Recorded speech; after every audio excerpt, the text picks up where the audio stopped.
Direct to the point na tayo.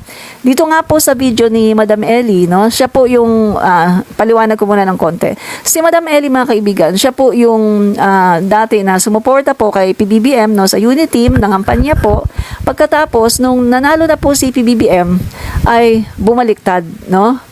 Alam niyo naman yung mga vloggers, no, na nagsuporta din sa Unity pagkatapos nung nanalo na si PBBM, biglang bumaliktad, biglang bumanat kay PBBM. Kasama po to si Madam Ellie, sina Peebles Talakera, 'di ba? Kasama yan sila sa mga bumaliktad. At eto nga po, mga kaibigan, no, just lately na nagparamdam sila na gusto nilang bumalik, no? Yung mga post nila na sinasabi na parang pwede pa ba, ganyan-ganyan, matatanggap pa kaya. So in short, mga kaibigan, eto pong sina Madam Ellie, sina Peebles Talakera ay sila po ay nakipag-meet kay PBBM at kay F. Elisa. At personally, humingi po sila ng tawad at sinabi nga po nila na na-realize po nila yung kanilang pagkakamali, mga kaibigan, no? So, hindi na po natin i-play yung video kasi baka ano naman ako ni TikTok, no? Pero andito po yon sa aking live, no? Sa aking page, tong Admin Reach dito sa TikTok, at panoorin nyo na lang kapag may time kayo. So, ayan nga po, bumalik na po sila kay PBBM. At ito po sa pagbalik nila kay PBBM, medyo nagkagulo po yung mga vloggers kasi alam naman natin, di ba, mga kaibigan, katulad ko, talagang Marcos supporter ako, mga kaibigan, pinaglalaban ko si PBBM. So, andyan yung medyo pa tayo duda pa rin tayo sa motibo. Bakit sila bumalik ng ganito? Bakit sa dami ng mga nasabi nilang masama kay PBBM, kay F. Elisa, pagkatapos ganun-ganun na lang ba babalik sila ng ganito? Pagkatapos hihingi ng tawad, pagkatapos ganito sabihin na ganun-ganun na lang ba? Parang napakabait naman yata ng Marcos administration para tanggapin sila ng ganito sa sobrang dami ng mga nasabi nilang hindi magaganda, paninira kay PBBM. So, ayun nga po, yan, nag-react nga po si Mami Peng, no? Mga kaibigan, kasi loyalist nga talaga si Mami Peng, eh. So, ayun nga, medyo kaya yung mga vloggers na PBBM, medyo parang may mga misunderstanding dahil nga po dito sa pagbabalik, no? Pagbabalik loob nitong mga DDS vloggers para talagang sumuporta uli kay PBBM. Pero sabi ko nga sa inyo, mga kaibigan, dinidiscuss natin to ngayon, pero habang dinidiscuss natin to, hindi pa po talagang full ang aking paniniwala na maayos at maganda ang kanilang hangarin. May duda pa rin ako, mga kaibigan. Pero sabi nga, everybody deserves a second chance. So, ang gagawin natin, mga kaibigan, ay babantayan natin at titingnan natin. Kailangan pakita pa sila ng more proof na talagang totoo yung kanilang ginagawa. Totoo yung kanilang pagbalik, no, sa administrasyon. Totoo talaga yung kanilang pagsisisi, no, na hindi sila Trojan horse or hindi sila kumbaga para lang makapenetrate sa administration pagkatapos kukuha lang ng mga kukunin lang ang loob ng mga maka-BBM, vloggers or ng admin pagkatapos ayan na naman, babaliktad na naman kapag eleksyon tapos ang daming sasabihin, ang daming paninira. So, ano pa rin yung aking pagdududa. Pero sabi ko nga sa inyo, mga kaibigan, bibigyan natin sila ng benefit of the doubt at bibigyan natin sila ng second chances, no? Kasi ako naman, mga kaibigan, ugali ko na talaga to mga kaibigan, ever since na ako yung tao na hindi ako madaling maniwala. Kaya mahirap po akong budulin, no? Yung mga mambubudol dyan, mahirap. Pag ako ang binudol nyo, mahihirapan kayo. Kasi mahirap akong budulin dahil hindi po ako basta-basta naniniwala. At hindi po ako nasisilaw sa pera, no? So, in short, mga kababayan, no? Eto na nga, etong dating DDS vlogger na ito na bumaliktad na at humingi po personally ng tawad kay PBBM at kay F. Elisa. At alam niyo ba, mga kaibigan, ang sabi nitong si Madam Ellie, no? Ang instruction daw sa kanila ni PBBM, ganito daw ang instruction sa kanila ni Peebles Talakera, no? Kasama niya kasi si Peebles nung humingi sila ng tawad kay PBBM at kay F. Elisa. Sabi daw ng first couple, ayaw namin na pupurihin yun ng pupurihin ang administrasyon ng talagang na para na kayong mga, yung parang ng mga tuta na puri na lang ng puri to the max, mga ganun mga kaibigan, na talagang wala ka nang nakikita kundi puro pagpupuri na lang sa administrasyon. Yun daw sinabi ni na PBBM at FELISA, ayaw daw nila ng pinupuri ang administrasyon na Marcos. Ang gusto daw ng first couple mga kaibigan, na kailangan i-call out nyo din, kapag may nakikita kayong mga maling ginawa ng isang ahensya, i-call out nyo. Kasi unang-una sa lahat, si PBBM, syempre, presidente yan hindi na niya, minsan may mga hindi siya nalalaman na, uy, may ginagawa pala na hindi na pala maganda yung ginagawa ng isang sekretary o isang ahensya. So, kailangan daw i-call out. Yun daw ang instruction sa kanila ni PBBM. Na wag daw palaging praise sa administrasyon, sa Marcos administration na, ay, napakaganda ng Marcos admin, napakagaling ng ganyan-ganyan. Wag daw ganon. Gusto ni PBBM na i-call out daw kung ano yung mga nakikita na may mga hindi maganda. At eto daw ang instruction si PBBM, suportahan nyo lang ang mga programa ng gobyerno at ang mga proyekto. Tama na yon. Huwag yung praise kayo ng praise sa administrasyon. Yun daw ang instruction sa kanila ng first couple. Ang ganda, di ba mga kaibigan? Talagang at ito pa ang sabi daw mga kaibigan ng first couple, ayaw nila nasisiraan ang mga Duterte. So ito daw ang sabi ng Pangulo at ni FL, huwag niyong sisiraan ang mga Duterte or huwag kayong magsasalita ng hindi maganda sa mga Duterte, Yun daw ang instruction sa kanila ng first couple. Kasi ang sabi daw ng first couple, hayaan niyo lang sila, kung maninira sila sa admin o sa administrasyon, hayaan niyo lang sila. Basta yung admin o yung mga Marcos supporters na mga vloggers, huwag kayong maninira sa mga Duterte. Yun ang sabi ng first couple, dito kina Madam Ellie, So, nung narinig ko ngayon, sabi ko, PBBM, hindi naman po pwedeng hindi ko banatan ang mga Dutertes. Kasi nakikita ko hindi maganda ang ginagawa sa'yo. Sa loob-loob ko lang ganyan ang instruction si PBBM sa mga Marcos vloggers na sumusuporta sa kanya. Hindi ko susundin yan. Kasi talagang ako babanatan ko talaga ang Duterte. Kasi hindi ko gusto yung ginagawa nila kay PBBM, Babanatan ko talaga sila.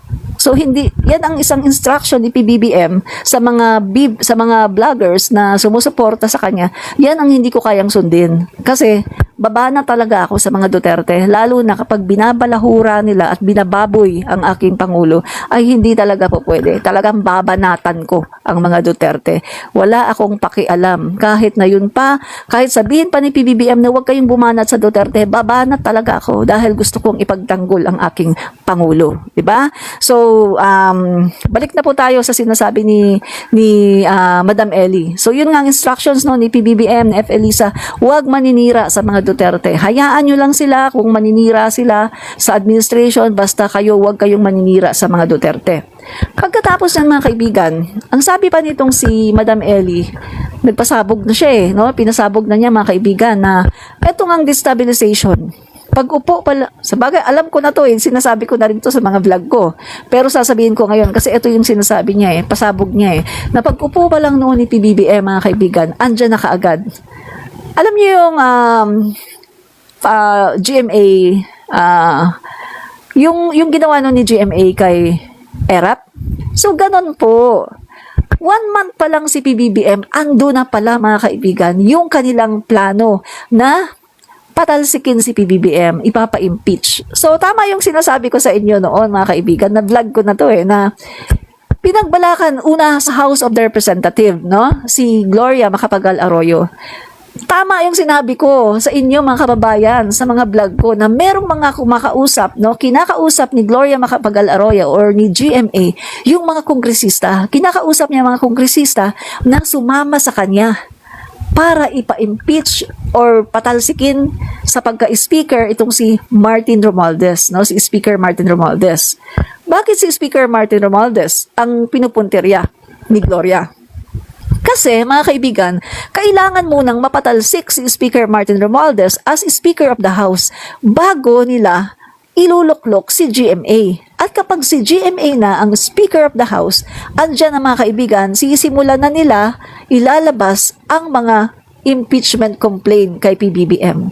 At syempre, hawak na ni GMA ang power sa Kongreso at syempre, nasa kanya na rin, makokontrol na rin niya ang mga kongresista na bumoto for impeachment kay PBBM. Kaso mga kaibigan, sa sobrang galing po mamuno ni Speaker Martin Romualdez, ang mga kongresista po ay gustong-gusto sa pamumuno ni Speaker. Kaya naman, ang mga kongresista, pumunta po sila kay Speaker Martin Romualdez at nagsumbong po sila na kinakausap sila ni GMA para sumama sa kanya para patalsikin siya sa pagiging speaker. No, nagsumbong ang mga kongresista na booking. So yan po sinasabi ngayon ni Madam Ellie na napakaaga nilang na-booking, no? At sabi niya, bakit niya alam? Kasi kasama daw siya doon sa group, kasama siya sa group na habang pinag-uusapan yung pagpaplano na pagpapatalsik kay PBBM. Biruin niyo mga kaibigan, ha? Hindi pa man umiinit ang puwet ni PBBM sa Malacanang. Isang buwan pa lang, andyan na pala yung plano, mga kaibigan, no? Na patalsikin si PBBM. At inuuna nila sa House of the Representative kasi nga, nandyan si Speaker Martin, ang first line of defense ni PBBM. Guys, kapag napatalsik kasi si Speaker Martin, andun na, makakapasok na yung impeachment na yan, no? So, eto na nga yung mga kaibigan. Unang attempt, failed kasi nagsumbong ang mga kongresista. Kaso, hindi pa rin sila hindi sila nawalan ng loob yung mga DDS. Second attempt, mga kaibigan, nag-attempt ulit si Gloria Macapagal Arroyo. Kumausap na naman siya ng mga kongresista para sumama sa kanya na para mapatalsik nga si Speaker Martin. Gusto niyang palitan si Speaker Martin. Kaso, second attempt, mga kababayan, huli na naman. Kasi nagsumbong na naman ang mga kongresista. Anong nangyari? Nung una, na-demote lang siya, di ba? Sa kanyang posisyon, na-demoted lang. Nung pangalawa na attempt, ay talagang tinanggal na siya doon sa kanyang posisyon. Di ba? Akala nila malalalangan nila ang Marcos admin. Ang sama ng plano nila sa Pangulo. Biruin mo, isang buwan pa lang pala, ganyan na pala ang plano nila, na talagang planado na, orchestrated na lahat, na talagang patatalsikin nila si PBBM. Plus, andyan na yung kinausap, yung mga retired, no, na mga officer, kinausap para talagang sumuporta dito kay Duterte, para pagpapatalsik kay PBBM, no? So, anong nangyari mga kaibigan? Pangalawang attempt nila na patalsikin, no, si Speaker Martin ay hindi po nagawa. Kasi failure na naman.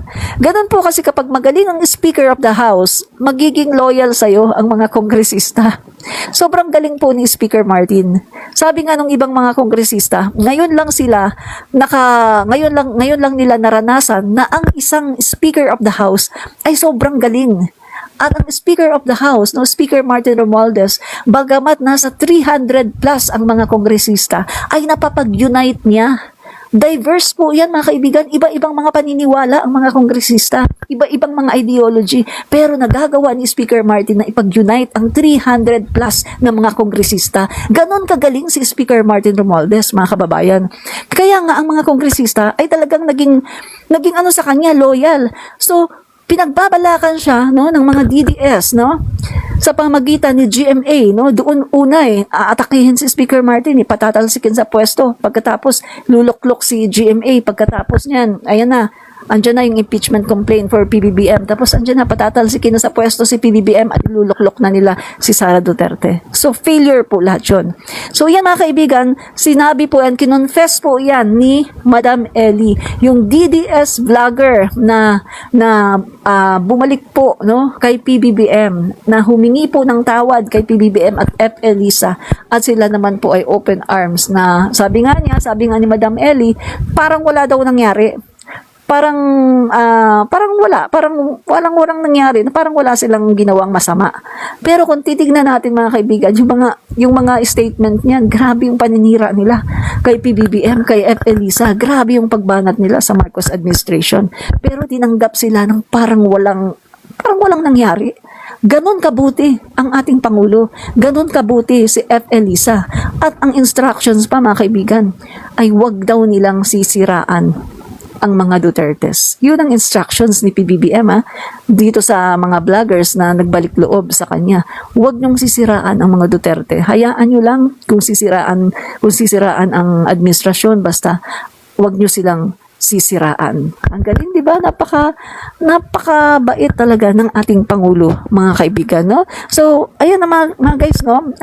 Sa mga bagong dating po, ang tinatalakay po natin dito ay ito pong pasabog ni Madam Ellie.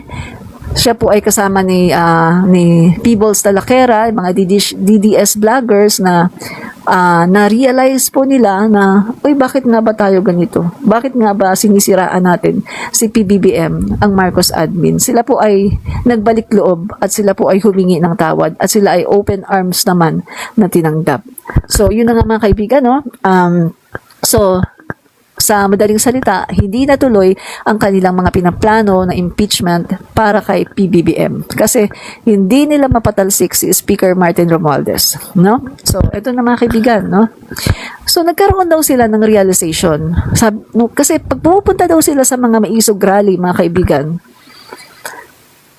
nag-observe sila at nadidismaya sila, mga kaibigan, at sabi nila, tinitingnan nila yung mga dumadating na mga tao. Vic Rodriguez, eto umalis kasi may issue to, 'di ba?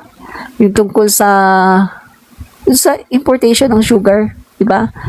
Yung may pirma daw ni PBBM, pero hindi naman pumipirma si PBBM. Sinong naglalagay ng tatak, sinong nagpipirma? Si Vic Rodriguez. Pagkatapos may naging issue din siya, no, si Vic Rodriguez sa yung mga appointment, no, sa Malacanang ibinibenta niya. Yun ang mga naging issue sa kanya eh. Tapos meron pa siyang naging issue tungkol doon sa tinanggap niya na appointment, no? So 3-4 yung issue niya. So kaya siya talagang totally natanggal.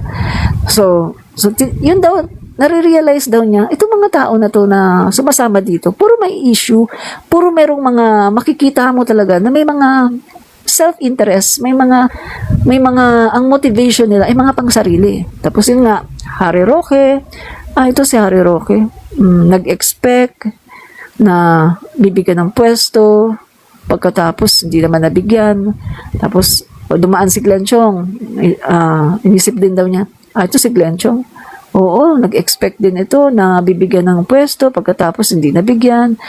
So, ina-assess niya yung mga tao na nakikita niya na nandoon.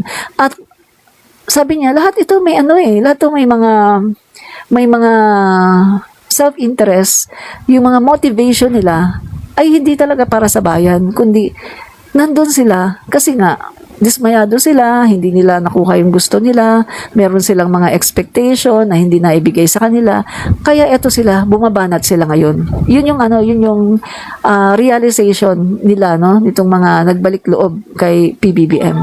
So, ayun na mga kaibigan, no, tapos nakikita nila na kapag nagpapatawag ang rally sa Maisog, ang nandoon yung mga KOJC members.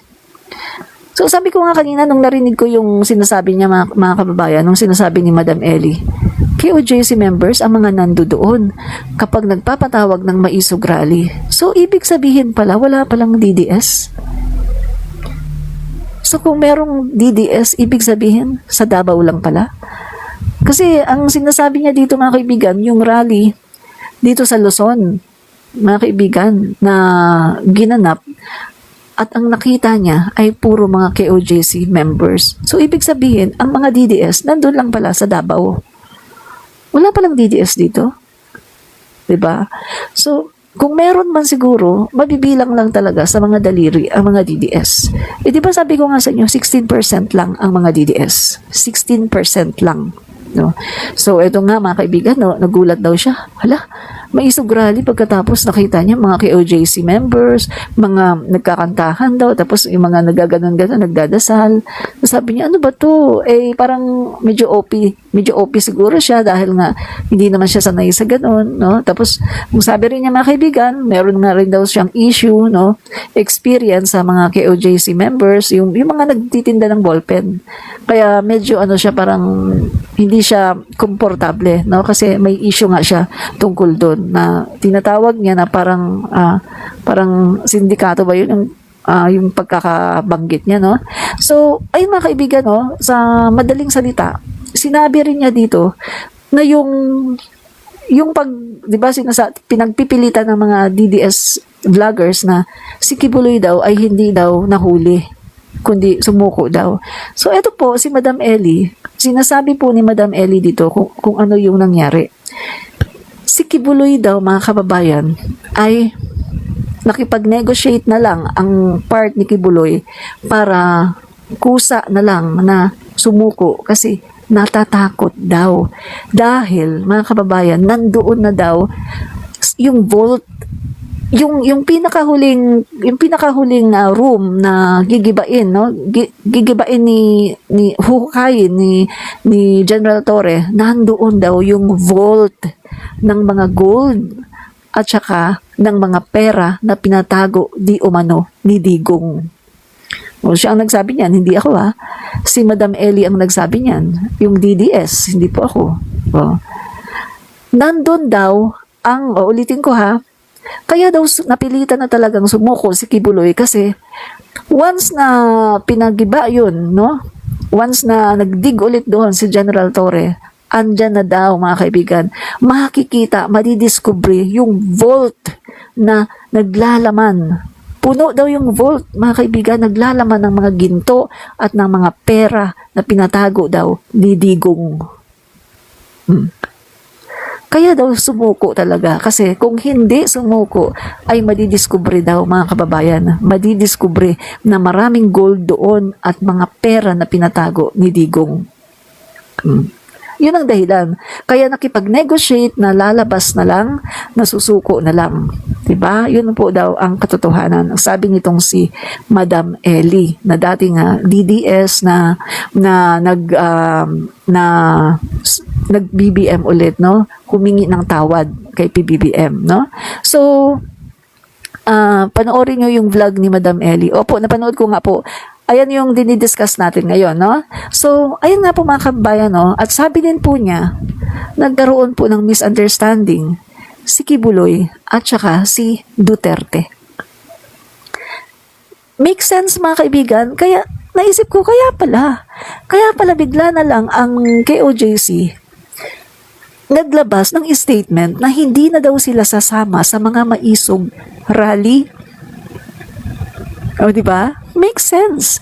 Ngayon natin na pagtutugma-tugma, kaya pala hindi na talaga sumasama. No? Nag-issue ng statement yung KOJC na hindi na sila sasama sa mga maisog rally at dinahilan nila yung, kasi daw hindi na nila nagagawa yung kanilang mga ministerial work, pero ang katotohanan daw talaga nun ay nagkaroon po kasi ng parang nagkagalit po si Kibuloy at si Duterte. Kasi daw po, nung mga araw no na nagkakaroon ng mga surveillance no yung PNP sa KOJC, eto daw si Kibuloy pasaway. Kasi si Kibuloy daw, meron na nga daw surveillance, ay palakad-lakad pa daw doon sa Kingdom. So parang sinabihan ni Duterte na alam mo na nga na na hinahanap ka na ng mga pulis pagkatapos palakad-lakad ka pa diyan sa Kingdom. No. So yun po. At alam nyo rin po, pinasabog din po ni Madam Ellie na mismo yung tao na nagchuchu kung nasaan si Kibuloy ay mismong tao din, di umano ni Kibuloy. So parang insider talaga, tao niya mismo yung nag-report sa PNP kung nasaan si Kibuloy. Kaya mga kaibigan, sigurado daw sina General Torre kung nasaan si Kibuloy kasi nga ang mismong nag-report ay yung tauhan mismo ni Kibuloy. Make sense? Diba? So mga kaibigan, dito natin na pagtutugma-tugma na, oo nga, kaya naman pala. Kaya naman pala mga kaibigan. Kasi, ganun nga naman pala. Siyempre, tauhan mismo ni Kibuloy ang nagchuchu. So, malalaman talaga ni na General Torre. Diba? Kung nasaan si Kibuloy. Kasi, inano mismo kung nasaan Tapos, kapag hindi pa sumuko si Kibuloy, madidiscovery na ang vault na may lamang punong-puno ng ginto at ng salapi na pinatago di umano ni Digong. Diba? Yun yung mga kaibigan, ang katotohanan. Ngayon mga DD sheets, kung hindi kayo maniniwala, nasa inyo na yan. Kasi mga bugok kayo, di ba? Bugok. Sabi ko nga, kapag DD sheet ka, bugok ka talaga. No? At tanga. Kaya, expected ko na yan na hindi kayo maniniwala, mga DD sheets. Kasi kayo nga ay mga bugok. No? So, pagpatuloy natin, mga kababayan, no? So, yan na, mga guys, no? Itong si Madam Ellie ay talagang sinabi na niya mga kababayan ang katotohanan at marami pa daw siyang mga pasabog. Kasi syempre matagal siya sa DDS Matagal siya dun sa kampo ng DDS. Matagal niyang siniraan si PBBM. At sabi niya, kilala niya kung sino ang nagpagawa ng pulburon video. Kilala niya. Marami dito, alam niyo na rin kung sino yung nagpagawa Malapit din kay PBBM. Hindi ko na muna sasabihin, hayaan na natin siya na magsabi kasi testimony niya yun confession niya yun no? Alam ko na kung sino pero hindi ko muna sasabihin, hayaan na natin siya. So, ang sabi niya mga kaibigan, alam niya kung sino ang nagpagawa ng pulburon video. At sabi niya, kinonfirma din niya na ang pulburon video na yon ay natawa daw siya kasi yun daw ay pinagawa lang ng isang tao para nga sirain si PBBM at nung nakita niya kung paano ang pagkakagawa, natawa daw talaga siya dahil, guys, ano pala siya BS Computer Science pala siya. At ang sabi niya, never daw siyang mai-scam dahil siya daw ay nang i-scam ng mga scammer. Kasi, mga kaibigan, as BS Computer Science, alam na alam niya kung anong itsura ng AI technology at kung ano ang itsura ng totoo na video. Diba? So, kanya pong sinabi na ang pulburon video na yan ay hindi totoo at yan ay pinagawa ng isang tao para sirain si PBBM. So, mga kaibigan, sa kanya na lang natin sa kanya nyo na alamin kung sino yung tao na tinutukoy niya kasi in the future mga kaibigan sa mga susunod na araw marami pa siyang pasasabugin tungkol sa mga Dutertes kasi matagal siya dun di ba? Kaya eto malaking malaking backlash talaga to sa mga Dutertes kasi eto meron nang nagpasabog dati-dati mga kaibigan binablog ko to di ba na pag upo pa lang ni PBBM ay pinagbalakan na ng Duterte camp na patalsikin si PBBM, ipapa-impeach at patatalsikin. So ngayon, kinonfirm nitong si Madam Ellie. So totoo pala yung sinasabi ko. O so yung mga DD sheet na nagsasabi dito na sinungaling ako, ano kayo ngayon? Totoo pala ang sinasabi ko na ahead of time, binlog ko na yan, sinabi ko na yan na pag upo pa lang ni PBBM, may plano na. Ala GMA, ala Erap Estrada. Pero, failure sila. Anong sabi nitong si Madam Ellie? Na-realize nila na si President Marcos ay sobrang talino. Sabi ni Madam Ellie sobrang talino na pinagbabalakan mo palang pala itong si President Marcos, alam na niya kung ano ang binabalak mo. Pero tahimik lang siya. Pero alam na niya ang binabalak mo. At tahimik ay kina-counter na niya ang lahat ng plano mo. Kaya nakita niyo mga kaibigan, hindi talaga nagtagumpay ang mga DDS sa pagpapatalsik sa ating Pangulo. Ang dami na nilang ginawa. Ang dami na nilang rally. Ang dami na nilang mga panawagan o iba-ibang bansa pa. Panawagan pa, mga iba-ibang bansa pa, mga maisog Tapos buong Pilipinas, di ba? O, failure. Failure talaga. Kaya ito malaking backlash ito sa mga DDS. At malaking backlash ito sa mga Duterte. At lalong-lalo na kay Sara Duterte.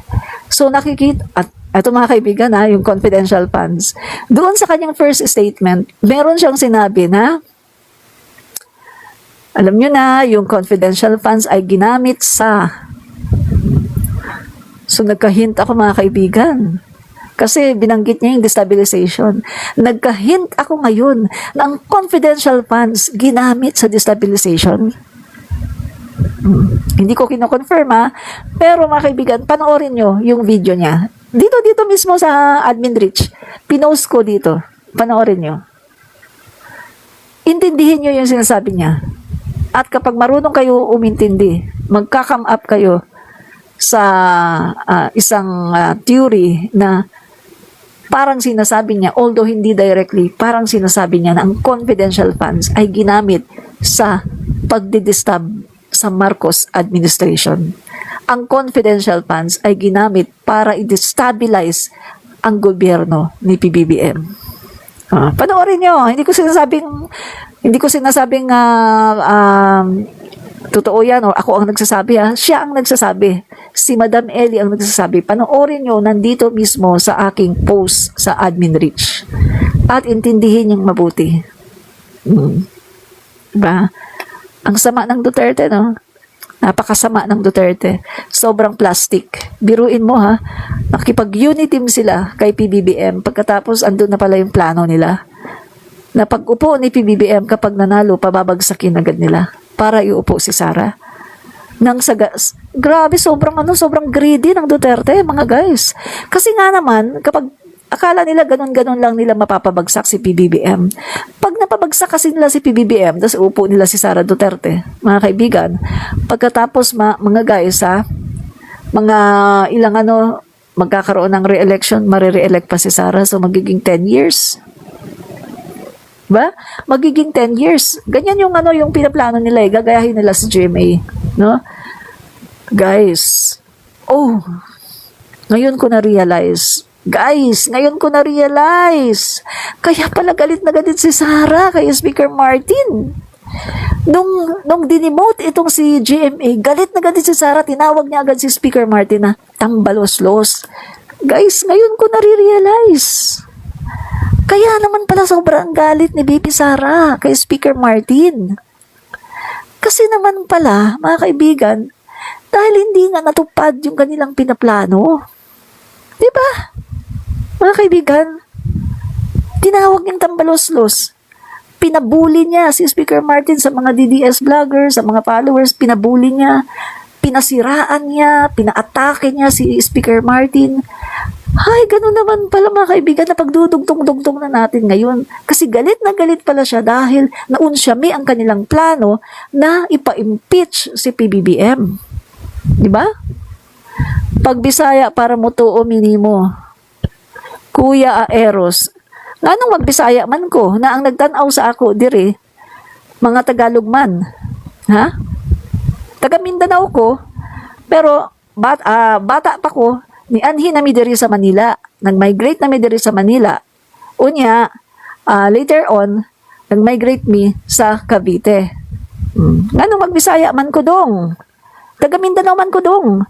Ang akong sister diha sa Digos Davao. Gipanganak sa Digos Davao.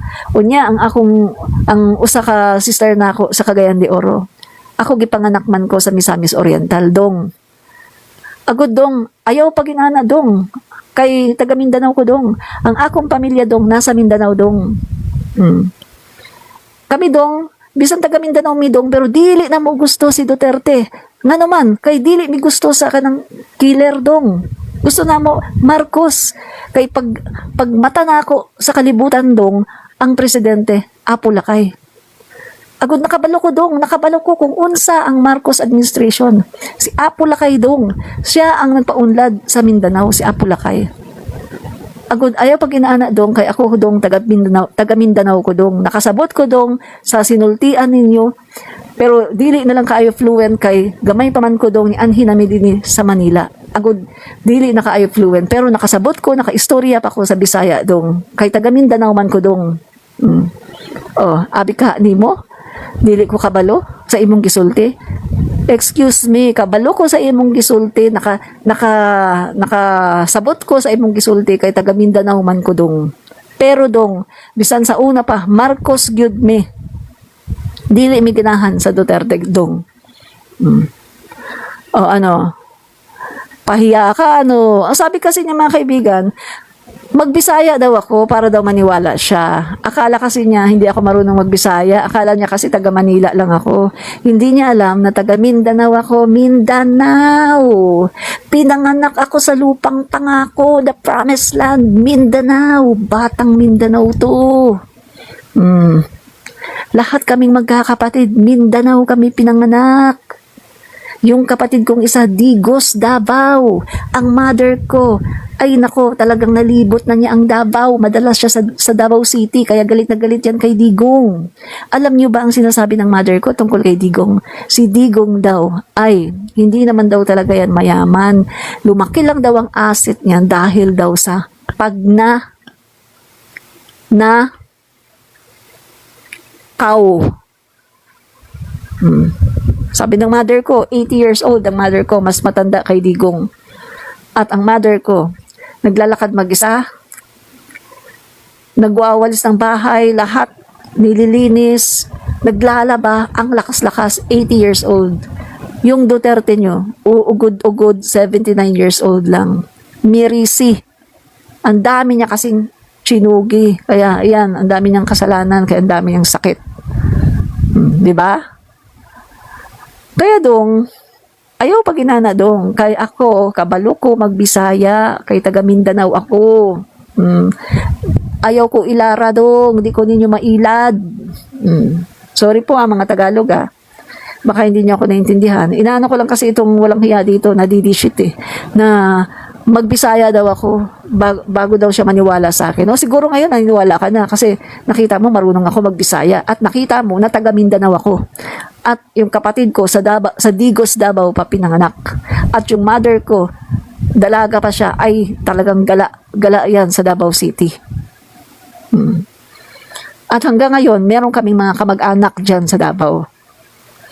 O ano dong? Suko ka na dong, suko ka na. Kala mo kasi oy, wag mo lukuhin Bisaya dong. Taga Mindanao to. Ayan. So, yan mga kaibigan, no? Balik tayo, no? So, ayan na nga mga kaibigan, yung instruction daw ni PBBM, dito kina Peebles Talakera, dito kina Madam Ellie, kasi nga bumalik na sila no? Ayaw na nila sa DDS kay Duterte kasi na-realize nila na bakit ba atat na atat itong mga DDS? Bakit ba atat na atat kayo na patalsikin ang Pangulo? Gayong pwede namang mag-antay ng 6 na taon. Yan daw yung realization nila kaya sila bumalik kay PBBM. At naisip daw nila, di ba sinasabi nga na ang pagiging Pangulo ay destiny? Bakit mo ipagpipilitan na maging Pangulo ngayon si Sara? Destiny nga yan Kung si Sara ay nakadestin para maging Pangulo ng Pilipinas, kahit harangan mo mang sibat, kahit harangan mo pa yan ng sibat, magiging Pangulo yan. Kung talagang nakadestin siya para maging Pangulo ng Pilipinas. So yan daw mga kaibigan, ang naging realization nila. At naisip daw nila, nakakapagod na. Parang wala daw patutunguhan yung ginagawa nila bilang DDS vlogger na parang kasi na-realize yung ginagawa nila paninira no? Yung mga issue na binabato nila, mga paninira talaga. Na-realize nila mga kaibigan. At na-realize din nila na sila, yung nadala sila dahil sa chismis, no? Sa paninirang puri kay F. Elisa, sa paninirang puri tungkol kay PBBM, nadala daw sila mga kaibigan. Kaya daw yun ang nangyari na binanatan nila ang Pangulo, binanatan nila sa FL kasi nadala daw sila sa chismis. Naniwala daw sila sa chismis ng mga DDS na ay ganito si F. Elisa, ay ganito si PBBM. Kaya daw naniwala sila. Pero dumating yung realization na ay hindi maganda tong ginagawa natin, no? Dumating yung realization, na-realize nila na suportahan na lang natin ang gobyerno. Kasi na-realize nila na wala silang patutunguhan. At isa pa mga kaibigan, lalo na ngayon, lalo nilang marirealize kasi wala na po silang Mga kaibigan, naka-freeze na po ang mga kayamanan ni Kibuloy. Nakita niyo wala nang rally, di ba? Wala nang rally sa Maisog. Oh, pag wala nang rally, guys, alam naman natin, di ba? Alam nyo, kaya nga nagkaroon din ako ng yung hindi pa ako talaga fully naniniwala kasi, di ba to, baka kaya lang to bumalik kay PBBM dahil baka mamaya wala na silang ganun kasi wala nang rally. Diba? Kaya nga sabi ko sa inyo, mga kaibigan, na kailangan ko pa ng maraming proof na totoo ang pagbalik nila kay PBBM. Although binibigyan ko ng benefit of the doubt, at saka sabi ko nga, lahat ng tao deserve sa second chances, no? Second chance. Pero sabi ko nga, dahil ako yung tao na hindi madaling maniwala, kailangan ko pa rin talaga ng proof at hindi ko pa talaga kayang ibigay yung tiwala ko ng buong buo kasi kailangan ko pa ng maraming proof. Maghahanap pa ako ng maraming proof na totoo talaga yung pagbalik nila. At hindi lang sila bumalik dito ngayon para mag-spy, para kung ano-anong, para makakuha ng mga impormasyon. Tapos para pagdating naman ng 2028, babaliktad na naman, no? So, mga kaibigan, pero binibigyan ko pa rin sila ng chance. Kasi, sabi naman, lahat naman ng tao deserve ng second chances. At saka yan, in public at saka nag-apology sila kay F. Elisa, kay PBBM, at tinanggap sila ng buong buo na para daw walang nangyari. At ang instructions pa ni PBBM na F. Elisa, huwag niyong sisiraan ang mga Duterte. Hayaan niyo lang ang mga Duterte na manira pero huwag niyo silang sisiraan. Yun daw ang instructions ni PBBM dito kina Madam Ellie at P-Balls Talakera. Diba? Napakabait ng Pangulo natin. Pero yung mga Duterte, anong ginagawa? Sinisiraan si PBBM. Gumagawa pa ng mga peke na dokumento, peke na video para lang siraan si PBBM. At ginagawa nila lahat ng paraan para ibagsak si PBBM. Pero ano ang sagot ni PBBM? Ano ang instructions niya dito kina P-Balls Talakera, kina Madam Ellie, na dati ay winasak yung kanilang pagkatao? Ano instructions niya? Ngayong bumalik na itong mga to. Tinanggap niya, di ba? Buong buo. Pagkatapos sinabihan niya, in-instruct niya na huwag niyong sisiraan ang mga Dutertes. Hayaan niyo na sila ang manira, pero huwag niyo silang sisiraan. Di ba? Napakabait po kasi ng ating Pangulo. Sobrang bait. Kaya po siya ay binibless talaga ng Panginoon dahil po sobrang bait ng ating Pangulo, PBBM. Kaya nga kahit na anong ginawa sa kanya na pagpapabagsak ng mga Dutertes, guys, ang Diyos po ang kakampi ni PBBM. Hindi po siya pinapabayaan ng Panginoon. Dahil si PBBM po ay isang mabuting tao at talaga namang merong pagmamahal sa bayan at sa mga Pilipino. Tapos sinabi rin niya, mga kaibigan, yung tungkol sa pagiging pro-China. Sabi niya, yung mga DDS vloggers na kasama niya, medyo nga siya sa pagsasalita, nag-hold pa siya ng mga words, hindi niya talagang fully binibitiwan yung mga salita na, kasi nga, mga kaibigan pa rin niya yun. Sabi niya, kaibigan daw niya yun, mga DDS vloggers, Pero itong sabi niya, yun nga, nalulungkot nga siya kasi mga talagang pro-China at mga funded by China at mga pinag-aaral doon, scholar ngayon ng China at talagang pabalik-balik sa China, nagtutur sa China at funded nga ng China. Kaya 'di ba grabe yung nila, yung paninira nila. Kina Jay Tariela, yung mga nagtatanggol sa West Philippine Sea, grabe yung paninira nila, mga kaibigan. Kasi nga, funded po ng China ang mga DDS vloggers. 'Di ba? Yun ang katotohanan. So, mga kaibigan, yung mga DD sheets, na hindi naniniwala, expected ko na yan kasi ang mga DD sheets, wala po silang pinapaniwalaan, kundi yung mga Duterte, yung kanilang puon. Sabi ko nga, di ba, kapag gumawa ng kahit na sukdulan na kasamaan ang mga Duterte, yayakapin niya nila, open arms, at para sa kanila, yung mga kasamaan ng mga Duterte ay tama. At yung mga kabutihan na ginagawa ng Marcos administration, lahat yan mali. Yan ang DD sheets, mga kaibigan. Ganyan mag-isip ang mga DD sheets, no? Sabi naman ng ito, mabait nga si Bangag, halos ibenta na niya ang gold ng Pilipinas, PhilHealth. O Manong, parang wala kayong alam, Manong O Manong konting ano lang lilecturean ko lang kayo, Manong. Pagdating sa gold, Manong, sabi niyo na, binenta lahat ng gold no, na Pilipinas. Ilan ang binenta ng Marcos admin na gold? 29 tons.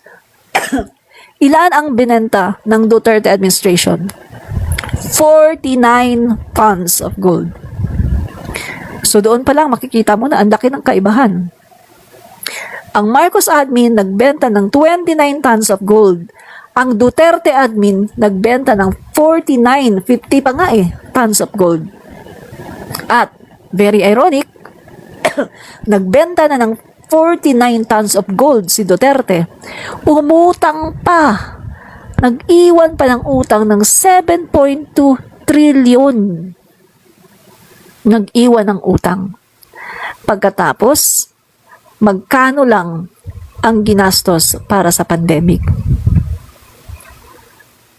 Wala pang 1 trillion ang nagastos para sa pandemic. Saan dinala ang mga pera? Bakit yung mga tulay itinengga? Yung mga 3 malalaking tulay sa Mindanao, itinengga. Nung malapit na siyang bumaba sa pwesto, ano ang declaration ng Duterte admin? Wala na daw budget yung tulay. Kaya nga hindi nga niya natapos yung Panggil Bay Bridge. Naubusan ng budget. O, di ba? Sobrang kurakot.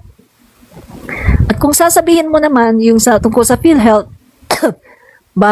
Manong, meron din po akong explanation dyan, Manong.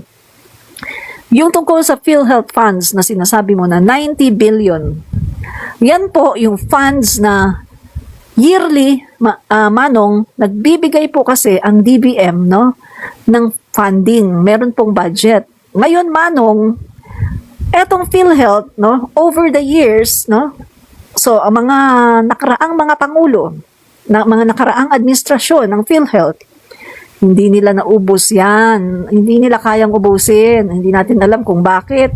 Kung hindi nila ibinigay ang serbisyong tama, kaya nagkaroon ng 90 billion na surplus. Ibig ko sabihin yan, sobra. Bukod sa meron, ang PhilHealth ay merong pondo na napakalaki na ibinibigay yearly, merong surplus, may sobra. No, na nakatenga sa PhilHealth. Yan yung 90 billion. Ngayon, bakit okay lang na kunin yan ng gobyerno at ilagay sa national budget? Ibinalik sa national budget, Kinuha ng gobyerno, inilabas sa PhilHealth at ibinalik sa national budget. Hindi kinuha ng gobyerno at inilagay sa bulsa ng Pangulo, hindi. Kinuha ng gobyerno at ibinalik sa national budget. Ngayon, bakit okay lang na gawin ng gobyerno yan? Kasi nga, ang pera na nakatenga at hindi mapapakinabangan, nakatenga lang doon, ay walang kwenta yan. Walang kwenta yan. Kasi nga, mga kababayan, kahit anong gawin mong study, pag-aralan mo man ang pag-aralan, yearly hindi pa rin magagalaw ang 90 billion. Kasi nga, ang gagalawin muna ng PhilHealth ay ang pondo nila yearly na hindi nga nila maubos-ubos. Yearly. Kasi ngayon po, ay malaki na po ang pera ng PhilHealth. Unlike noon na kulang-kulang ang pera ng PhilHealth, no?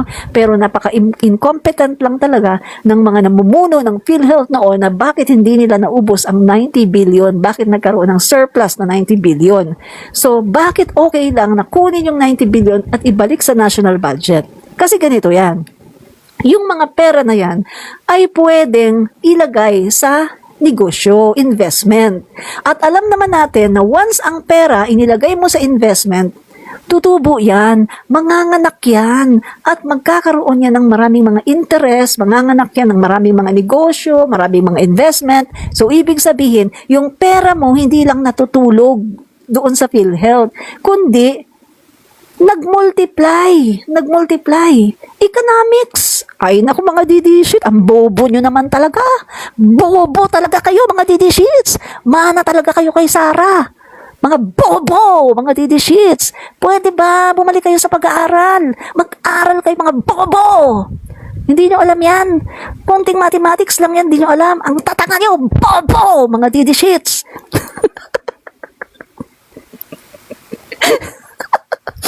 Ako talaga mga kaibigan, sa totoo lang ha, wala talaga akong pasensya sa mga bobo. Sa totoo lang ha. Guys ha, eto ha, wala akong pasensya sa mga bobo. Na mga tanga, mga kaibigan. Alam nyo, may pasensya lang ako dun sa mga bata, sa mga tinuturuan ko. Kasi mga bata yan. Pero kung malaki ka ng tao, matanda ka na, tapos bobo ka pa rin, hindi mo alam ang economics. Tanga! Bobo! Mga didi shits.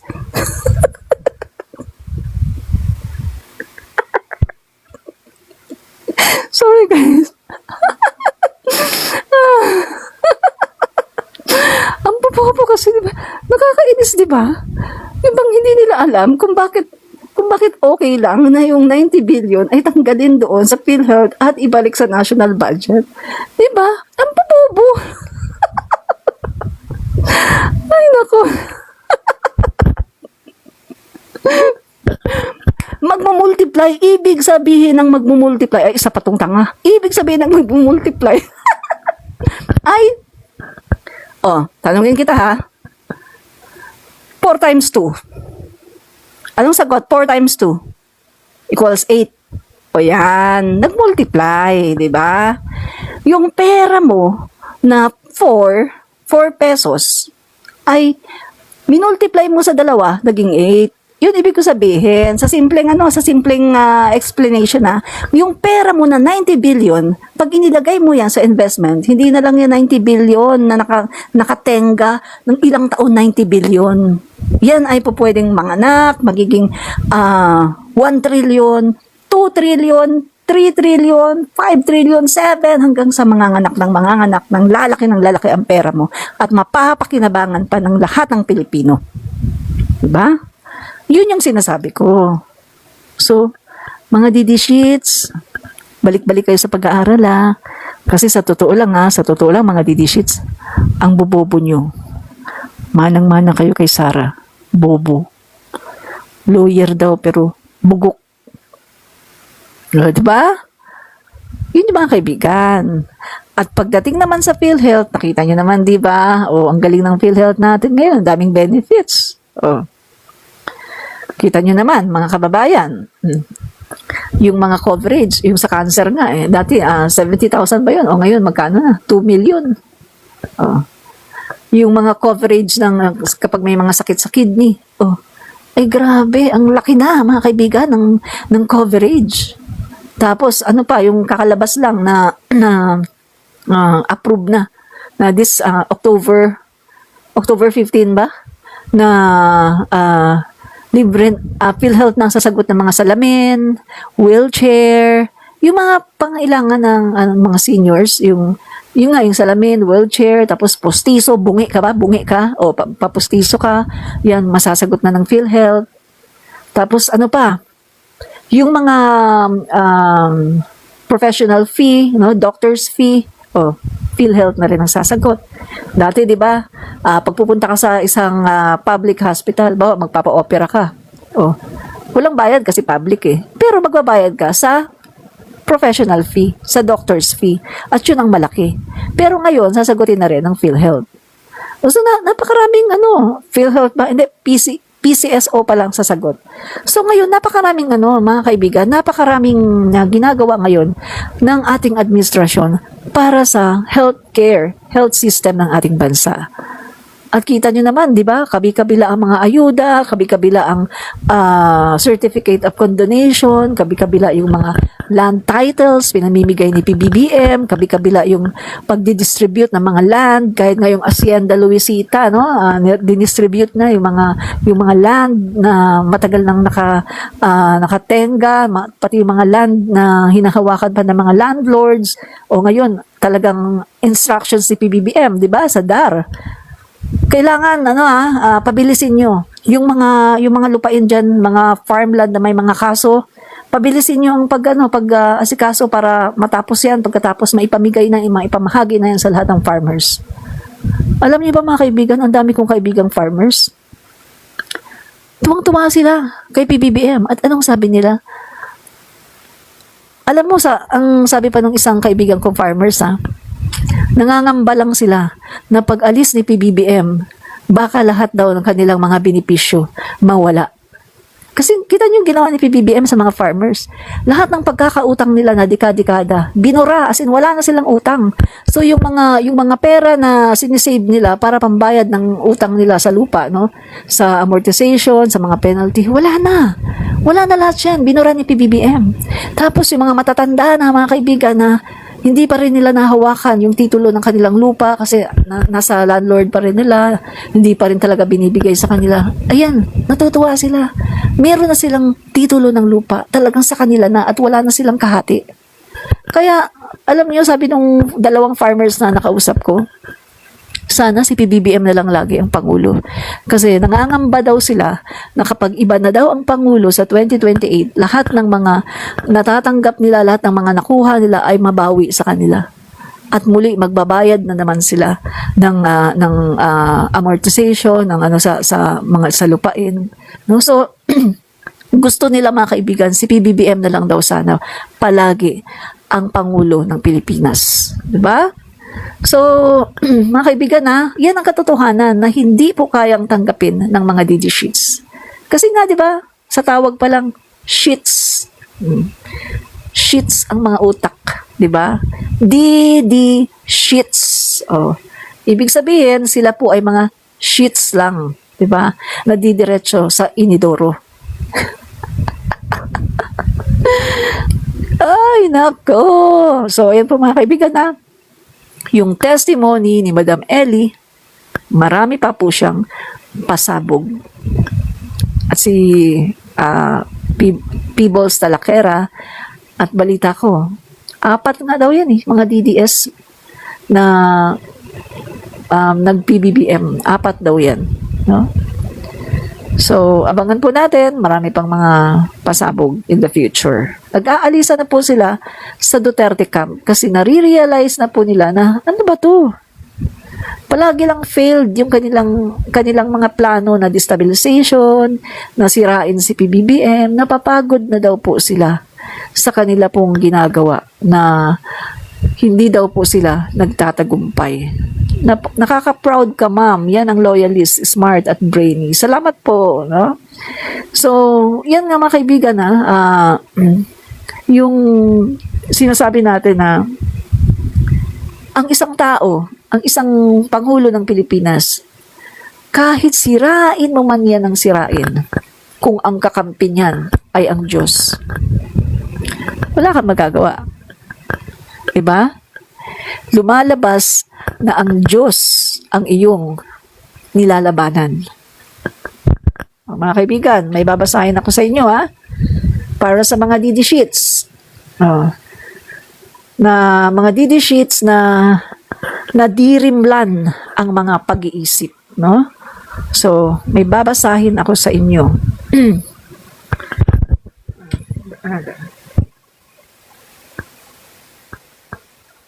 Mga DD sheets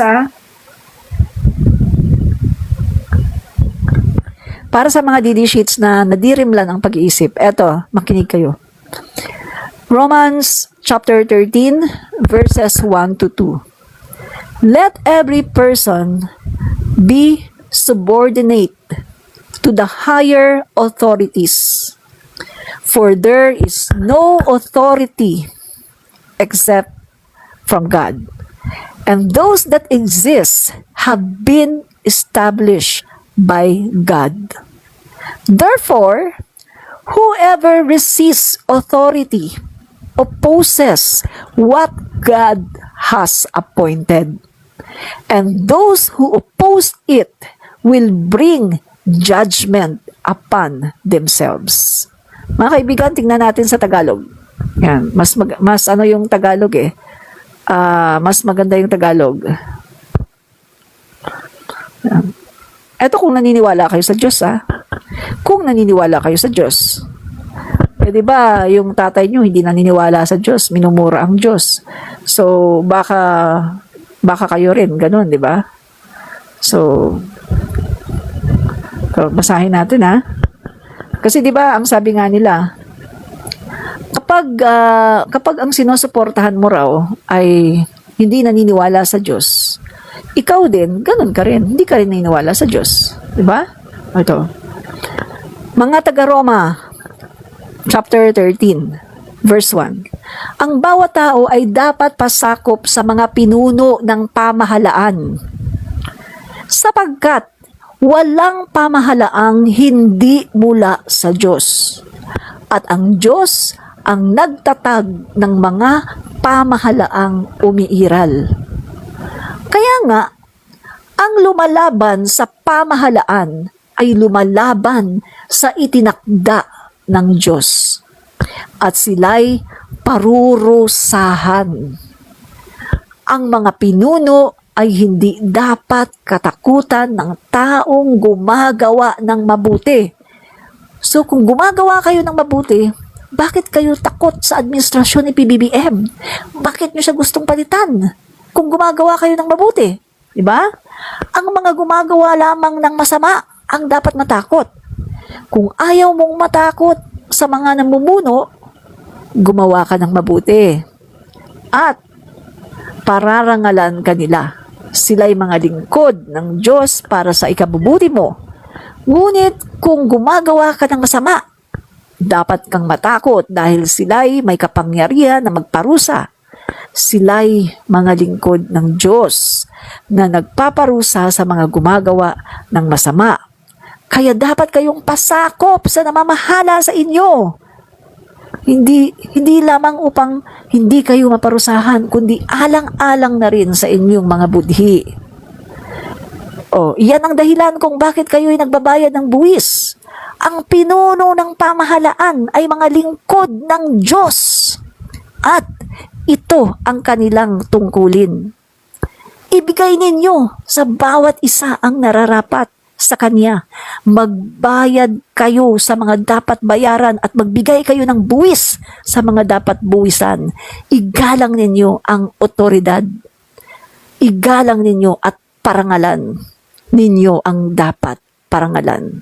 So mga kaibigan, itong verse na ito sa Biblia ay nagsasabi tungkol sa submission, pagsasubmit mo sa authority, pagsasubmit mo sa gobyerno.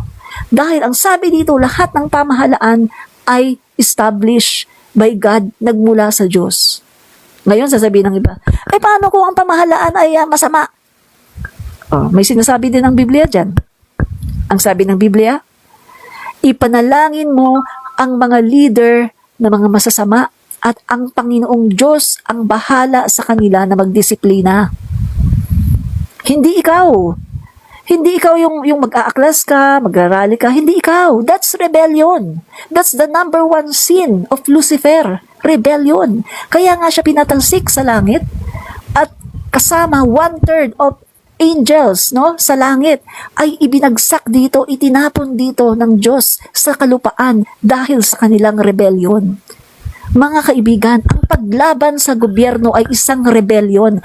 This is the number one sin of Lucifer. Si Lucifer na pinakamagandang anghel, paborito ng Panginoon na anghel, nagrebelde siya sa Diyos. Dahil, bakit? Gusto niyang iluklok ang kanyang sarili sa trono, gusto niyang palitan ang Diyos. Kaya siya nagrebelde. Dahil sa kanyang kapalaluan, dahil sa kanyang kayabangan, sa kanyang pagiging proud, gusto niya siya ang maging Diyos, gusto niyang iluklok ang sarili niya diyan sa kaharian, sa kalawakan. Basahin niyo ang Ezekiel, nandyan yan tungkol sa morning star kay Lucifer. Makikita niyo, unang kasalanan unang kasalanan kung bakit, pinakadahilan kung bakit inilaglag dito, itinapon sa lupa si Lucifer at ang 1/3 ng mga angels. At nung sila ay itinapon dito sa lupa, sila ngayon yung mga tinatawag na fallen angels at sila yung mga masasama. Naging masasama na sila. Lahat na ng kanilang purpose ay magrebelde sa Diyos. At ang kanilang purpose ay idamay itong mga tao. Tayo mga tao. Nag-i-inject sila sa atin ng mga masasamang thoughts, ng mga masasamang salita. Nag-i-inject sila sa atin ng mga masasamang gawi. Kasi gusto nila tayong isama sa hell. Kasi doon sila pupunta sa hell. Dahil pag nagkaroon na tayo ng second coming, guys, bago magkakaroon ng second coming, magkakaroon muna tayo ng tribulation na tinatawag. 7 years of tribulation kung saan, mga kaibigan, pahihirapan ang mga tao, no? Pahihirapan, makakaranas tayo ng 7 years na sobrang hirap.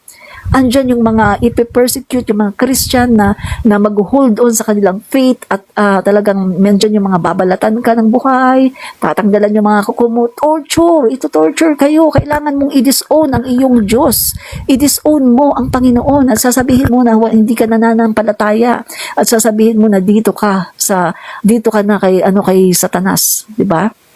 Yun yung pagdating ng 666, mga kaibigan, na ang mga tao, maraming tao, mga kaibigan, na magpapatatak sa kanilang mga noo ng 666 dahil para sila ay manatiling buhay. Dahil kapag wala kang tatak ay hindi ka makakabili, hindi ka makakatransact, no, sa mga transactions, wala, magugutom ka, mamamatay kayo, huhulihin kayo, ito-torture kayo, mga kababayan.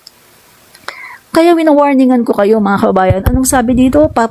Parurusahan ang mga tao na lumalaban sa gobyerno. Dahil ang lahat ng gobyerno ay itinalagayan ng Panginoon at lahat ng gobyerno ay pinayagan ng Panginoon. May mga gobyerno na katulad na lang Cory Aquino government. Guys, kahit na yung gobyerno, no, ng mga dilawan na talaga namang nagpahirap sa atin at naging dahilan kung bakit bumagsak ang Pilipinas, guys, kasama din yan sa will, sa plano ng Panginoon, mga kaibigan. Yung mga tinatawag na mga pagsubok sa buhay natin, mga kaibigan, kasama yan. At once na naka-install na ang gobyerno dyan, kailangan mong suportahan. Suportahan mo, mga kaibigan, lalong-lalo na ang gobyerno ni PBBM na wala namang ginagawang masama. Ang gobyerno ni PBBM na ang hangarin lang naman niya ay dalhin tayo sa bagong Pilipinas. Pero eto kayo, mga DDS, kinakalaban niyo ang gobyerno. Pag nagpo-post nga tungkol sa, di ba ang gaganda ng post ng presidential communications, mga love for all, mga nagpapatayo ng mga hospital, nagpapatayo ng mga kidney Philippine Cancer Center, nag-inauguration. Anong ginagawa ng mga DD sheets? Pupunta doon, mambabash. Maglalagay ng emoji na haha, yung mga tumatawa. Anong klaseng pag-iisip kayo? Ang ganda ng post, tumutulong yung Pangulo natin, namimigay ng mga land titles, pagkatapos maglalagay kayo ng inyong reaction, haha. Pinagtatawanan nyo yung magandang ginagawa ng Pangulo natin. O, anong tawag dyan? Anong tawag sa inyo? Mga bugok, mga tanga. Mga bugok kayo, mga tanga kayo. Dahil yung mga magandang ginagawa ng Pangulo natin ay pinagtatawanan nyo. Pero, yung mga masasama na sinasabi ni Digong, minumura ang Diyos, aba, naka-heart pa kayo. At binibigyan nyo pa ng reason. Hindi kasi plastic si Tatay Digong. DD sheets. Mamulat na sana ang mga mata nyo. Ang tagal yun ang natutulog. Open your eyes. Ano pa nangyari sa inyo, mga DD sheets? Anong nangyari sa inyo? Diba?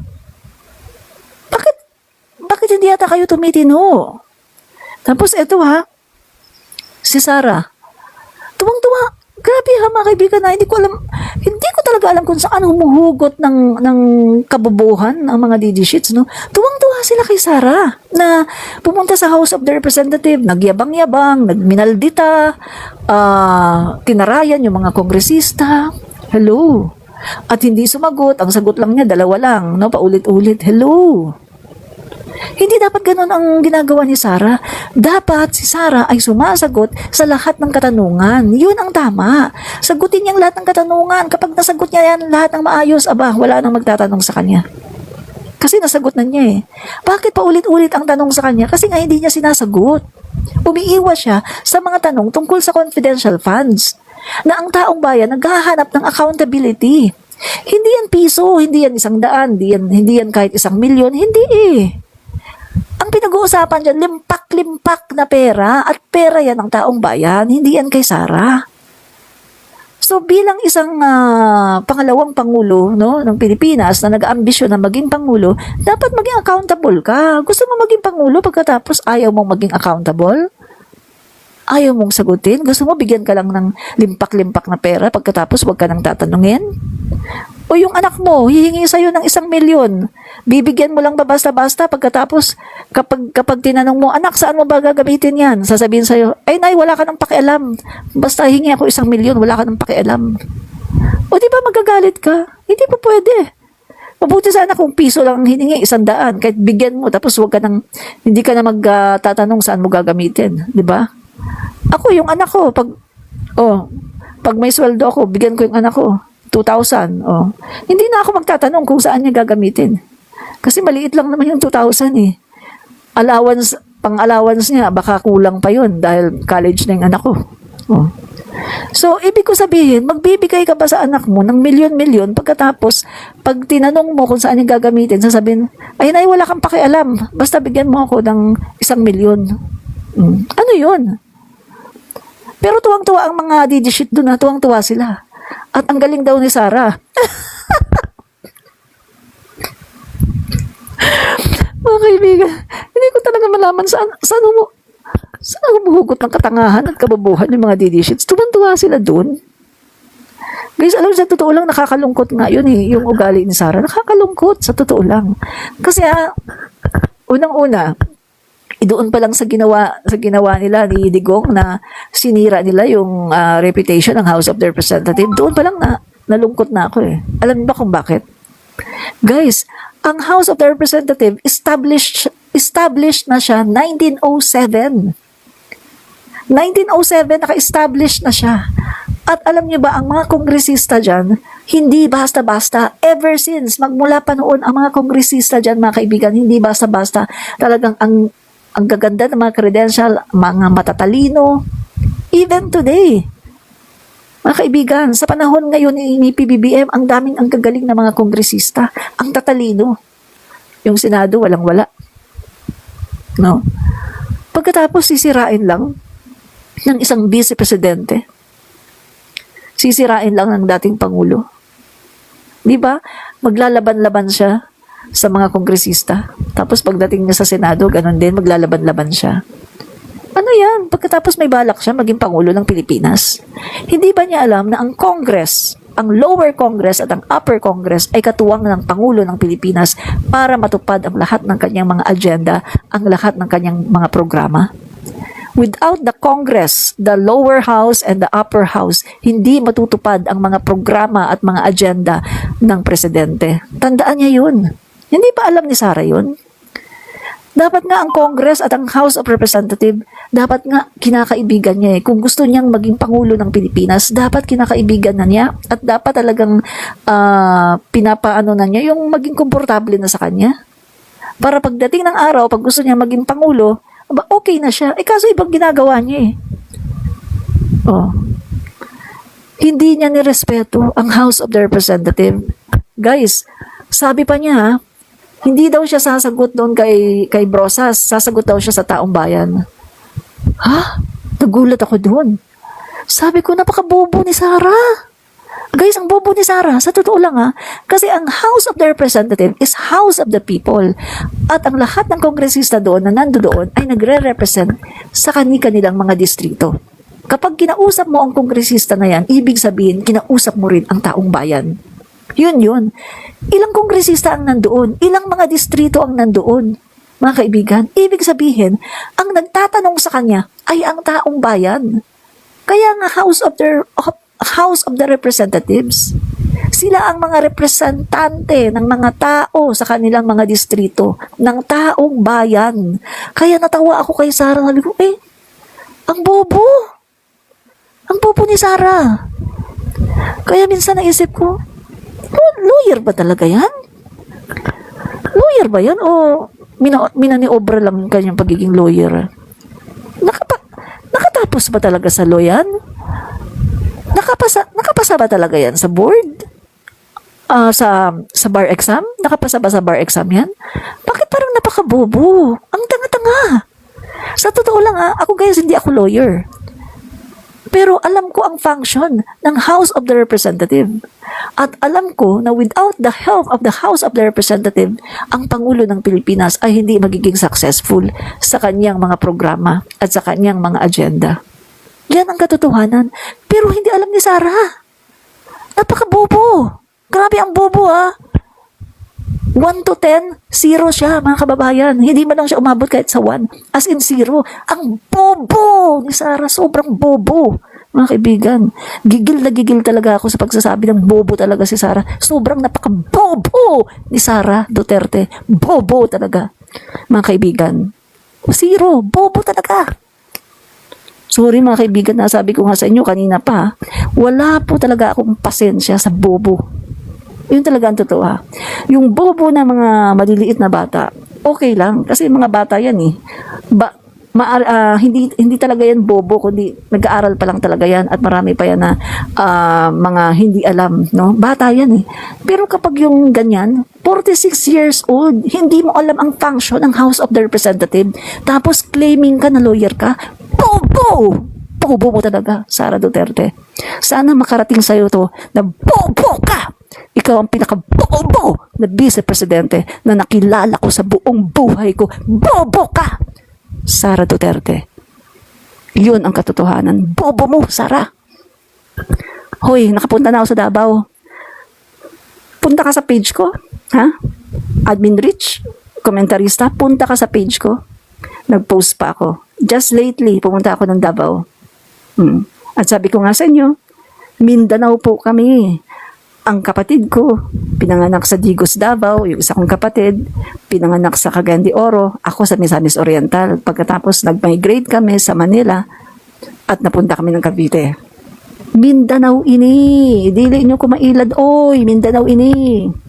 Kabalo ko sa istorya. Kung unsa inyong gisulti, kabalo ko kay Mindanao man ko. Nagpuyo mi sa Mindanao. Kami tanan diha sa Mindanao gipanganak. Ang akong mama taga Mindanao po, ang akong papa taga Mindanao sa Mindanao mi gipanganak na ami lupain sa Mindanao. At meron pang lupa ang mama ko na hindi namin nakuha noon dahil kinamkam ng mga NPA. Mindanao kami, pero pro Marcos. At marami po sa lugar namin Mindanao, pero pro Marcos. Ayaw namin sa Duterte.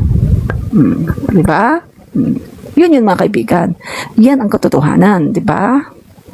Ikinahihiya po namin ang Duterte. Alam niyo, sa totoo lang nung nagkaroon ng Duterte na Pangulo, proud kami. Wow, meron na tayong Pangulo na taga Mindanao. Proud kami, no? Kasi meron tayong Pangulong taga Mindanao. Siyempre, taga Mindanao kami. Mindanao's pride. Duterte. Tapos ganito pala ang ginawa, ganito pala magtrabaho ang Duterte. Aba, sinusuka na namin ang Duterte. Sinusuka na namin. So sabi ko nga, kung ganito ang lahat ng magiging presidente ng taga Mindanao, pwede wag na lang magkaroon ng presidente na taga Mindanao, kahit taga Mindanao ako. Kasi nakita ko ganito ba? Pero siguro, hindi naman siguro, no? Baka may mga taga Mindanao din na magiging presidente na matino. Pero DDS, Duterte, no way. Excuse me. No way sa Duterte. No way sa Duterte. Sabi ng isa, Siski? O Saiski? Full-blooded Marcos loyalist po ako, madam. Salamat po, no, sa pagsuporta. Bro Stephen watching from Visayas, solid BBM. Salamat po, no? Voltes 5, sinusuka na mga Duterte. Demonyo mga yan. Correct.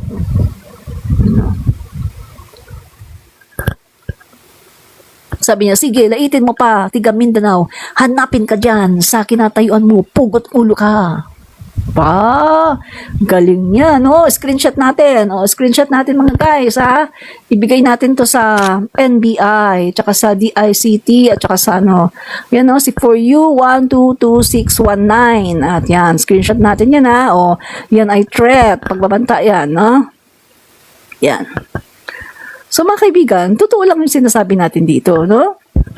Bobo po si Sara Duterte. Bobo. Kasi hindi po niya alam ang function ng House of the Representative. Tapos galit na galit siya kay Castro. Bakit daw meron dong convicted na nakaupo? Hello, para niyang pinaringgan si Gloria Macapagal-Arroyo. At saka isa pa ha, galit na galit siya kay Castro. Hello, 6 na taon yung tatay mo sa pagkapangulo, hindi niyo napakulong. Ako ayoko din kina Castro kasi mga ano yan mga makakaliwa yan. Pero dahil siya ay kongresista, kailangan mo siyang igalang. Kongresista yan galit na galit ka pala, dapat pinakulong nyo noon pa, panahon ng tatay mo. Para nang sa ganun, wala kang nakikitang komunista na nandun. At isa pa, yung sinasabi mong convicted. Yung sinasabi niya na convicted daw, guys, fake news. Dahil si Castro ay hindi pa convicted.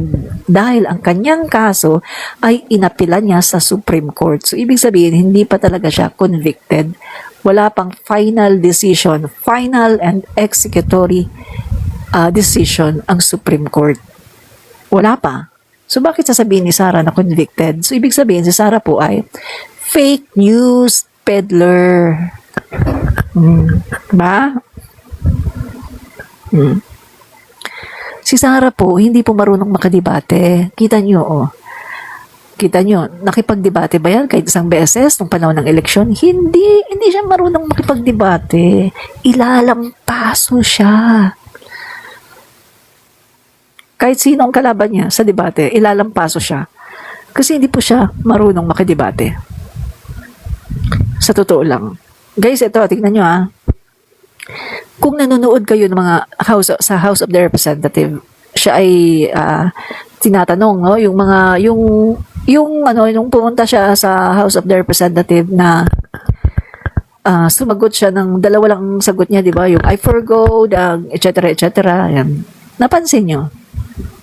Naka-ano siya?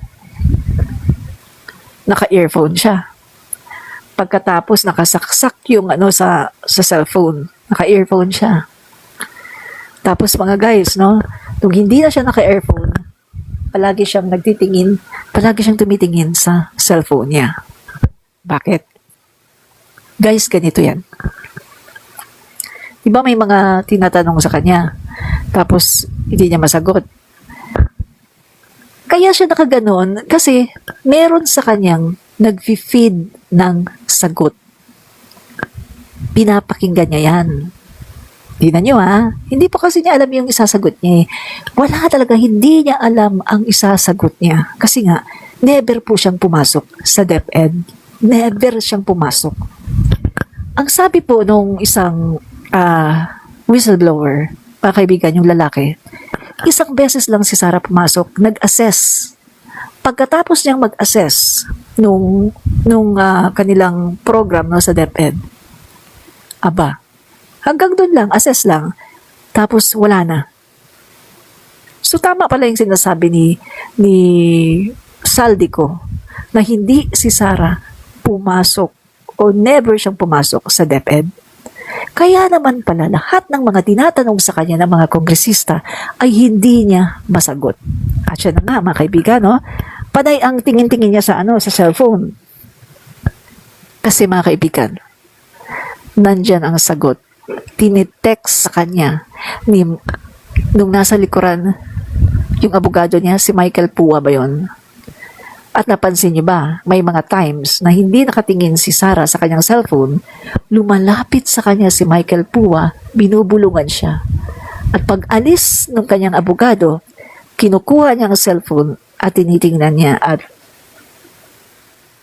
kung observant kayo, alam niyo, na nilalapitan siya ng abogado niya para bulungan.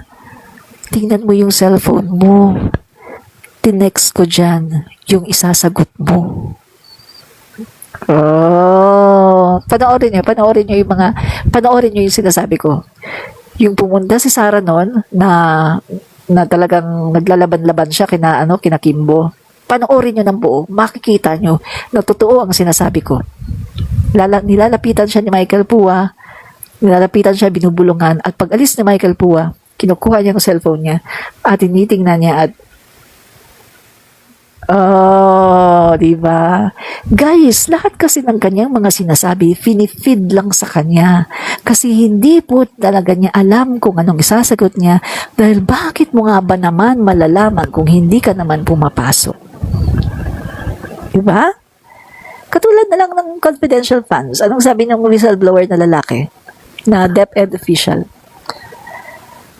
Kung talagang alam mo yung ginagawa mo, kung alam mo talaga ang trabaho mo, kaya mong sagutin yan. Kahit pagbalik-balik pa ang tanong sa'yo, kaya mong sagutin yan. Ikaso nga, hindi nga niya alam kasi hindi naman siya ang nagtatrabaho. So, ibig sabihin, na-confirm yung sinasabi niya na hindi daw niya nare-review yung matatag curriculum, na inaasa lang daw niya lahat sa kanyang mga inatasan na gumawa ng pagre-review, at sabi niya inaasa lang niya doon daw sa mga master, no, sa mga nandoon sa mga empleyado ng DepEd na mga master na tungkol dito. Inaasa lang daw niya. Di ba sinabi niya yan sa isang speech? So, kino-confirm mga kaibigan na talagang hindi talaga siya pumapasok. No? Na lahat po ng trabaho sa DepEd, inaasa lang niya sa kanyang mga pinagkakatiwalaan. So, yan ang dahilan kung bakit po kahit anong gawing dikdik kay Sarah, hindi po niya kayang sagutin ang lahat ng mga katanungan kasi wala naman talaga siyang isasagot. Kasi nga, hindi siya hands-on. Diba? Sabi ng isa, ipatumbati ka. Aba, ipapatumba daw ako ni The Maker 2. Ano? Ipapatumba daw niya ako, mga kaibigan. Hindi ipatumba mo. O, killer ka. Hard killer ka. Ipatumba mo. Isa lang ang buhay natin. Diba? Oh. So, mga kaibigan, ganyan po kasi ang mga dirty sheets. Kapag lumalabas po yung kanilang mga katiwalian, yung kanilang mga kabulukan, ang sasabihin na sa'yo, ipapatumba kita. Ipapadala ko na yung gabaong mo. Oh, maraming ganyan. Death threat. Marami ako niyan. Maraming nagpi-PM sa akin na mga ganyan. Pero, natakot ba ako? Takutin yung mga lolo-lola nyo. Hindi pa nabubuhay ang tao na pwedeng tumakot sa akin. Iisa lang ang buhay ko. At alam ko na kapag ako namatay, doon ako sa Panginoon dahil meron akong pananampalataya sa Diyos. Hindi katulad nyo na sinabi ni Digong kapag namatay daw kayo, sama-sama daw kayo sa impyerno at isasama daw kayong lahat sa impyerno. Diba? Sabi niya, lumabas ka kasi. Hello, lagi nga ako nasa labas. Lagi nga akong gabi umuwi, lalo na kapag may mga events. Hello? Abangan nyo ha, pag pumunta ulit ako sa Davao, pagtungtong ng aking mga paa sa airport sa Davao, magla-live ako at sasabihin ko, mga titi sheets, nandito na si Admin Rich sa airport ng Davao. Do what you want to do. Do you want to kill me? Gusto niyo akong ipatumba? Ipatumba niyo. Abangan niyo yan. Diba? Sabi niya, wow, ikaw yata yun sa impyerno. Kayo yun, isasama kayo ni Duterte, di ba? Panoorin mo yung video, sabi ni Duterte, pupunta daw kayo sa trono ni Lucifer. Sama-sama daw kayo doon. Di ba? Sabi ni Duterte, ang sabi ng inyong poon, hindi daw kayo tatanggapin sa langit. Huwag daw kayong maniniwala na tatanggapin kayo sa langit dahil doon daw kayo sa impyerno. Sabi ni Duterte yan. At kasama daw kayo lahat, sama-sama daw kayo. Diba? So, magbaon kayo ng tubig kasi balita ko, walang tubig doon.